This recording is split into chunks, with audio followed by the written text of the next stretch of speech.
veces cuando las cosas...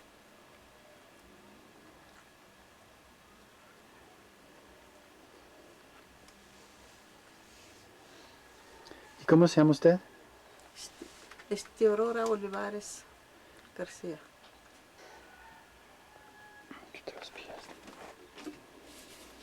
Esta es como una calabaza, ¿verdad? Sí, es calabacita.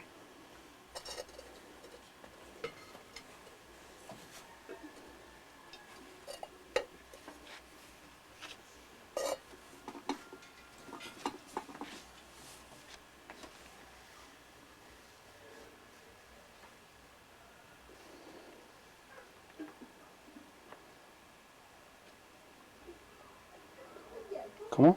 Este que tiene figura de cochino. Y con la luz como está...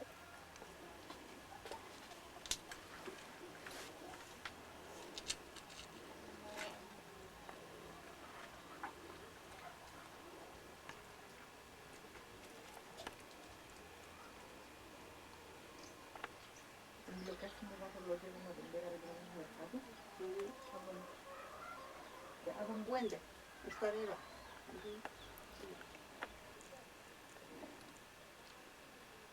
¿Y así da bien el maíz aquí? Sí. ¿Sí da bien?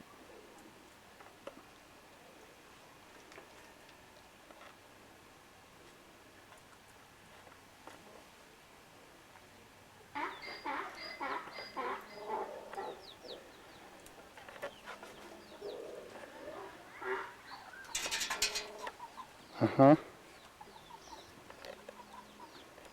Ah, pero ¿Se muerde, verdad? sí, Se ve bravo.